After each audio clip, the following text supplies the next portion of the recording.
जय सिया राम। मैं आचार्य राजेश श्री राम जन्मभूमि अयोध्या से। प्रिय दर्शकों, युद्ध, उन्माद, आध्यात्मिकता और मोक्ष का कारक ग्रह केतुदेव 18 मई 2025 से लेकर के 5 दिसंबर 2026 तक अर्थात 18 महीने या 1.5 वर्ष अपनी मूल त्रिकोण राशि आत्म तत्व की राशि सिंह राशि पर रहने वाले हैं। 1.5 वर्ष तक लंबे कार्यकाल में केतु हमको कैसे प्रभावित करने वाले हों। देखिए, प्रायः राहु के गोचर में, राहु के शोर में केतु का गोचर दब सा जाता है, लेकिन केतु भी राहु से कहीं अधिक हमारे जीवन के लिए प्रभावी परिणाम पैदा करता है या हमको बहुत अंदर तक प्रभावित करते हैं। क्योंकि राहु मोह है, राहु जाल है, राहु संसार है, राहु कलयुग है, तो केतु हमें इन सब से मुक्ति दिलाता है, अंतर ज्ञान देता है, सहजता देता है, सुकून और शांति की तरफ हमको लेकर जाता है। कहा गया ज्योतिष ग्रंथों में, राहु मारे तो कौन तारे। तो ही इसके खंडन में एक कहावत कही जाती है कि राहु मारे तो केतु तारे, अर्थात राहु की मार से केतु हमको बचाता है। केतु वो ज्ञान देता है जिससे हम राहु के जाल से स्वयं को मुक्त कर पाते हैं, बचा पाते हैं। केतुदेव चूंकि अपनी मूल त्रिकोण राशि सिंह राशि पर गोचर करेंगे, ये अग्नि तत्वीय राशि है। राहु और केतु जिस भी राशि पर बैठते हैं उसी राशि का मुखौटा ओढ़ लेते हैं, उसी की तरह परिणाम देने लगते हैं। अब चूंकि सिंह राशि पर बैठेंगे तो राजा के घर पर बैठेंगे तो राजा की तरह ही परिणाम देने लगते हैं। अग्नि तत्वीय राशि है तो अग्नि का फायर की अधिकता उसमें बढ़ जाती है केतु में। इसीलिए कहा जाता है ज्योतिष ग्रंथों में कि सिंह राशि पर केतु विद्रोही की तरह बर्ताव करता है, विद्रोही स्वभाव हो जाता है केतु। और जब केतु का विद्रोही राजा के घर में बैठकर विद्रोही होगा तो फिर उसका परिणाम वैश्विक स्तर पर गृह युद्ध के रूप में देखने को मिलता है, युद्ध उन्माद के रूप में देखने को मिलता है। युद्ध उन्माद बढ़ सकते हैं राष्ट्रों के मध्य में। भारत और पाकिस्तान के बीच में भी जो युद्ध विराम हुआ है ये समाप्त नहीं हुआ है, युद्ध पुनः भड़क सकता है और इसमें इस बार 2 से अधिक राष्ट्र भी सम्मिलित हो सकते हैं। इसलिए बहुत सजग और सतर्क रहने की आवश्यकता है इस केतु के गोचर से। केतु का ये गोचर हमें व्यक्तिगत रूप से कैसे प्रभावित करेगा, आइए उसको जानते समझते हैं। कुंभ राशि के जातकों के लिए केतु का गोचर प्रायः अच्छा ही होता है, अच्छे परिणाम ही देते हैं। कहीं भी बैठेंगे अच्छे परिणाम देंगे कुंभ राशि और कुंभ लग्न में। अब इस वीडियो को आप राशि और लग्न दोनों के आधार पर देख करके लाभ उठा सकते हैं। अब चूंकि कुंभ राशि से 7वें स्थान पर केतु का ये गोचर होगा तो गृहस्थ सुख कुंभ में अंततः आपको विजय देगा, अंततः आपको सफलता देगा। अर्थात केतु 7वें स्थान पर बैठ करके काम वासना को भड़काता है और आने वाले समय में जब मंगल का साथ मिलेगा तो काम वासना भड़क सकती है, जिससे चरित्र पर संदेह हो सकता है और इसी कारण से घर में कलह पैदा हो सकती है कुंभ राशि के जातकों के। तो इसलिए उस चीज़ को अगर आप नियंत्रित कर ले जाते हैं तो आप बिल्कुल निश्चिंत रहिए। केतु का ये गोचर आपके व्यापार में एक तरफ वृद्धि करेगा, गृहस्थ जीवन में सुख लाएगा, जीवन साथी के कैरियर में उन्नति देने वाला होगा। 10वें स्थान पे वृश्चिक राशि बैठी है और वृश्चिक राशि के सह स्वामी कोलॉर्ड होते हैं केतु, और 10वें से 10वें यहाँ पर विराजेंगे। फलता कैरियर में उन्नति देंगे, कैरियर के अन्य विकल्प भी लाएंगे। नौकरी कर रहे हैं तो व्यापार भी करेंगे, या व्यापार कर रहे हैं तो नौकरी तरफ मुड़ सकते हैं, या उसको भी पैरेलल आप कर सकते हैं। समानांतर ढंग से आप करने की इच्छा आपकी जागृत होगी। फलता धन वृद्धि होगी, कैरियर में उन्नति होगी, पद प्रतिष्ठा मान सम्मान आपका बढ़ने वाला है। यहाँ पर बैठ करके केतु गुप्त रोग, जननांगों में रोग दे देता है, इसलिए थोड़ा सा सावधान रहे। केतु यहाँ पर बैठेगा तो मंगल के साथ जब संयुक्त होगा तो हो सकता है आपका कोई ऑपरेशन भी यहाँ पर हो, छोटा मोटा ऑपरेशन, पेट संबंधी कोई रोग हो सकता है जिसके कारण छोटा मोटा ऑपरेशन आपका संभव है।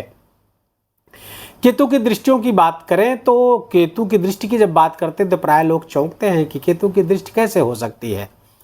लोग जो हमसे हमारे पास कंसल्टेशन कराने के लिए आते हैं, चाहे ऑनलाइन या व्यक्तिगत तौर पे, वो प्रायः जब केतु की दृष्टि की बात करते हैं तो पूछ बैठते हैं कि गुरुजी केतु की दृष्टि कैसे हो सकती है, जबकि केतु के पास सर ही नहीं है, आँख ही नहीं है।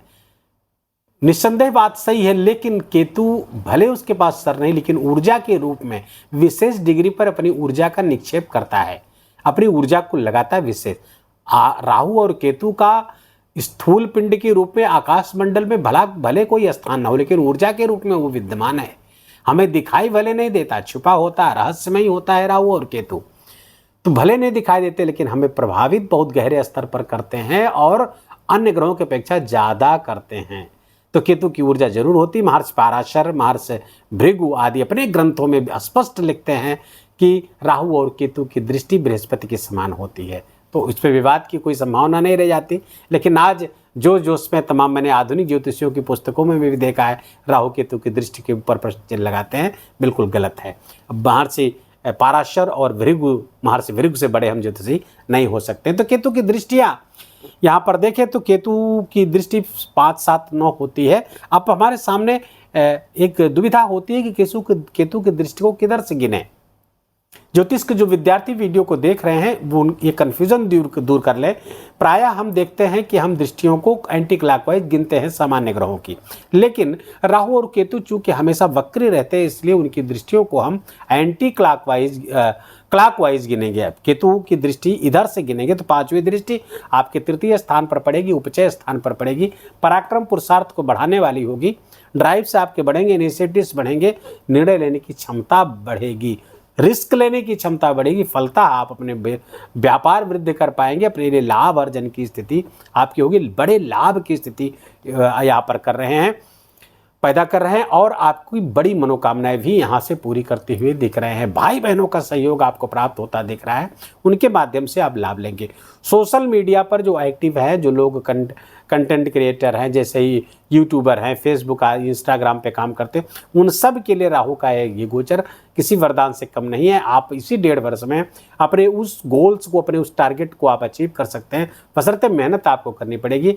आलस्य से बचिएगा क्योंकि केतु आलस्य देता है। आलस्य नहीं कह सकते, वो डिटैचमेंट कराता है उस चीज़ से जहाँ पर उसकी दृष्टि पड़ती है या जहाँ विराजमान होता है, क्योंकि ये वहाँ से हटाकर आपको मोक्ष की तरफ ले जाना चाहता है। इससे थोड़ा सा बचिएगा क्योंकि आप सांसारिक है तो सांसारिक चीज़ें आपके लिए आवश्यक हैं। हाँ, आप सन्यासी हो तो अच्छा है, कुछ भी करें, लेकिन आप सांसारिक है तो सांसारिक वस्तुओं, सांसारिक चीज़ों की उपलब्धियां करना आपके लिए आवश्यक भी है। तो केतु की ये दृष्टि आलस्य में ना बदलने पाए, इस बात का ध्यान रखिएगा।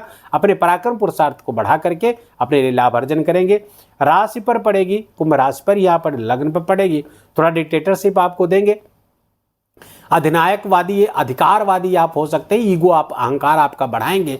केतु देव जब राशि को देखेंगे तो थोड़ा सा अपने प्रति, अपने स्वास्थ्य के प्रति लापरवाही भी देते हैं केतु, थोड़ा सा ध्यान रखिएगा। केतु परेशान, यहाँ पर स्वास्थ्य संबंधी कुछ परेशानियाँ पैदा कर सकता है, लेकिन निर्णय में सटीकता आएगी, निर्णय आप बहुत अच्छे लेंगे, आइडियाज़ बहुत बड़े बड़े आपके अंदर आएंगे, उसको एग्जीक्यूट करेंगे तो वो लाभकारी भी आपके लिए होंगे। केतु की दृष्टि आपके एकादश स्थान लाभ स्थान पर पड़ेगी, पुनः उपचय स्थान पर दृष्टि पड़ेगी, लाभ के मार्ग विकसित हो रहे हैं। ये मित्र दृष्टि होगी, समराशि है धनुराशि, और देवगुरु बृहस्पति यहीं पर गोचर कर रहे हैं, बगल में ही दूसरे भाव में, यहाँ से तीसरा भाव है, तो ये मित्र हो जाएंगे। तो मित्र दृष्टि यहाँ पर मानी जाएगी कंपोजिट रिलेशनशिप में, तो ये लाभकारी होगी, आपकी बड़ी मनोकामनाएं पूरी करेंगे 1.5 वर्ष में। केतु का 1.5 वर्ष का गोचर आपके कुछ बड़े मनोकामनाएं, कुछ बड़े पद का लाभ, कुछ बड़ी संभावना यहाँ पर क्रिएट करते हुए दिख रहे हैं। आमदनी बढ़ेगी, इनकम बढ़ने वाले है, प्रमोशन आदि की संभावना को बहुत प्रबल कर रहे हैं केतु, लेकिन ट्रांसफर भी आपका हो सकता है, स्थान परिवर्तन के भी योग बनते हुए दिख रहे हैं। छोटी छोटी यात्राएं भी होंगी जिसके कारण से आप थोड़ा सा लाभ भी प्राप्त करने की स्थिति में होगी। हो सकता है काम किसी सिलसिले में घर से कुछ दूर रहना पड़े, जीवन साथी से भी दूरी के भी संकेत मिलते हुए दिख रहे हैं। केतु की इस ऊर्जा को प्रतिसंतुलित करने के लिए हमको क्या करना चाहिए? केतु की ऊर्जा को अपने फेवर में मोड़ने के लिए हमको क्या करना चाहिए? तो सबसे पहले तो केतु की ऊर्जा को बढ़ाने के लिए अपने सकारात्मक ढंग से आपको गणेश शीर्ष का पाठ सुनना चाहिए, पढ़ना चाहिए। अगर पाठ कर सके, संस्कृत पढ़ सकते हो तो पाठ करिए, 2-3 मिनट 4 मिनट से ज़्यादा नहीं लगता है। या फिर आप यूट्यूब पे कोई वीडियो तलाश कर उसको आप घर में बजा लें, सुन लें ध्यानपूर्वक।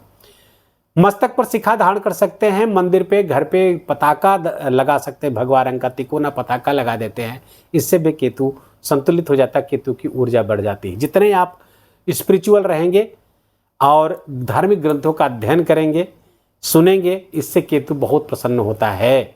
उपनिषद का कोई ग्रंथ, चाहे श्रीमद् भगवद गीता ही क्यों न पढ़ें, एक पेज ही पढ़िए, 4 श्लोक ही पढ़िए, 2 श्लोक ही पढ़िए, इससे ही केतु बहुत प्रसन्न हो जाते हैं। उसकी ऊर्जा आपके लिए, आपके फेवर में काम करना प्रारंभ कर देती है। वीडियो को यहीं रोकेंगे, वीडियो को यहीं विराम देंगे। वीडियो अच्छा लगा हो, आपके काम का लगा हो, मेरा बोलना आपका सुनना दोनों सार्थक हुआ हो तो कृपा करके इस वीडियो को लाइक करिएगा, अपनों के साथ शेयर करके उनको भी इसका लाभ दीजिए, उनको भी सचेत करिए। कमेंट में जाकर जय सिया राम लिखना बिल्कुल भी मत भूलिए। मेरा विशेष निवेदन, विशेष आग्रह आपसे, चैनल पर नए हैं तो इसको सब्सक्राइब कर लीजिए, बेल आइकन की घंटी दबा लीजिए ताकि नए वीडियो की सूचना आपको प्राप्त होती रहे। अपना बहुत बहुत ख्याल रखिए, अपनों का ख्याल रखिए, माता पिता की खूब सेवा करके उनका आशीर्वाद लीजिए। जय जय सिया राम।